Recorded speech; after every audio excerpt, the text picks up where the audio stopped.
But now on this real estate deal, karma came back, and they obviously have to now refund all the expenses and costs and stuff like that. And I'm not really sure how that would play out.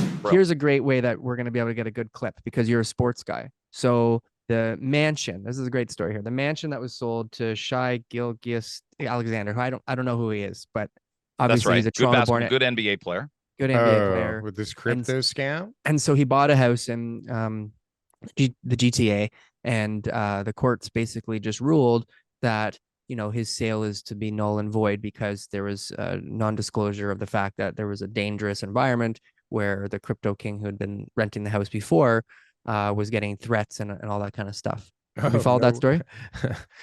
Oh yeah, really Yeah. familiar with it. And that case moved really quickly. I was surprised the courts took it on that quickly. Usually you're like, well, that'll get settled by the end of 2025, but they moved really quick on it. Yeah. And so here's a tie to our show here. So the owners of the house, all right, I sold a property in Whitby, and the Durham region had a need for a homeless shelter. And so they got funding from the province, and they bought a property that I had sold for a client. We put it on the market. We got, top dollar for it at the time. And within a year, that same buyer sold it to the province for a $5 million profit. A different top dollar. Yeah. Okay. Yeah. Because the province had gotten $18 million in funding. Sorry, the region had gotten $18 million in funding from the province. And this guy, who was he's a big commercial landowner, owns a lot of hotels, all that kind of stuff. He knew what to do, and he squeezed the region to make this huge sum of money. Well, Daryl, you don't know this. That same guy, him and his son and the partners, that's their house. They were the sellers. They were the ones, right? So like they did No really well on one way. real estate deal, but now on this real estate deal, Really? karma came back, and they obviously have to now refund all the expenses and costs and stuff like that. And I'm not really sure how that would play out. Greg, do you know how that's going to play out? Like, is the house just going to go back into the old seller's name? And I think I was going to lean on you guys Has for that to. expertise. Yeah, that's what it That's says. probably the only thing that makes sense, right? Yeah, It's it sort has of, to. but like this NBA player is there in the summer. So this is in Burlington. And then all of a sudden he's got people on his door, knocking on his door, pounding on his door at 1 a.m. in the morning going, where's the crypto king? He owes me money. Where is this guy? I've got to talk to. And so isn't that just going to keep happening for any kind of new owner? Like the property, you guys have seen photos of it, right? It's right on the lake. Yeah. Gorgeous. Incredible. It's got all this wall of stone with the lake and then a private dock and everything. I mean, I'd keep going back to that guy. I don't care where I get my money I'd buy from. it. I'd buy the house. I'd live in that Forget the house. house. yeah, Just keep but- going but your would you money, buy- right? so if he gets it for 8.4 million, you guys would know better than me how much value it loses to a normal, unassuming couple that says, well, we'll just have better security, or we'll put a camera at the door. We're not worried about it. Like, could that sell for now for 6.5, or is it going to hold its value? Well, definitely just in the real estate market alone, even if the house wasn't stigmatized, it went down $1 million since the time he bought it.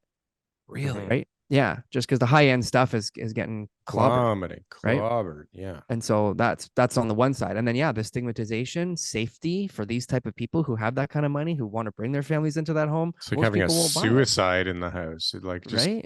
kills the resale or a grow up. Even that, you might be able to find somebody who says, hey, you know what, that's, I understand, or they're not too superstitious. But when it's literally like someone may light my house on fire in the middle of the night because they think that this crypto king still lives there. How do you put a sign out front, like an election sign, like no crypto king here? Yeah. This is not wrong address. Like it's really tough to have some kind of a CGI or some kind of a notation being like, I know what you're looking for, but it's the wrong place. Yeah. I wouldn't believe them. I'd be like, they're just saying that. Really, he's inside. I know. That's right. This is all just a ploy, right? Yeah, they're holding him hostage in the basement till he comes up with their money. Yeah.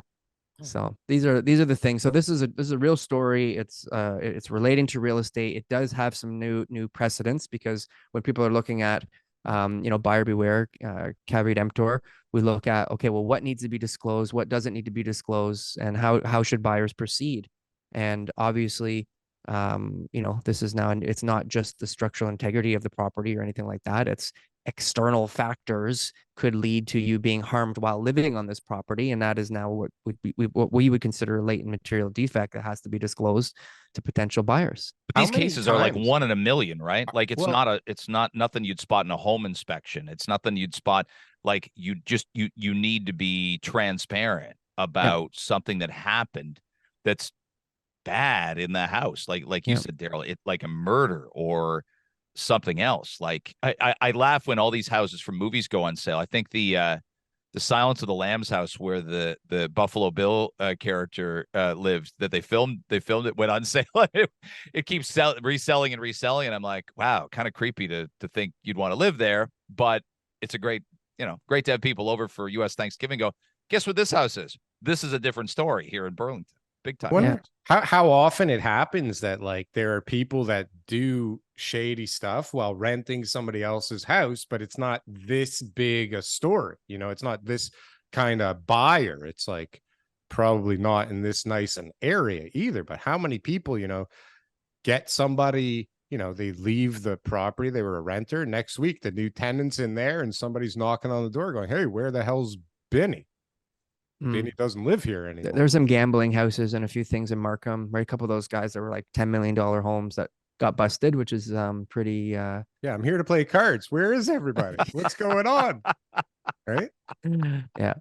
Like, comment, and subscribe if you got anything from one of these clips. And if you want to see some more, press something on the screen here. Boom. That was good. That was good. I like that. That was good.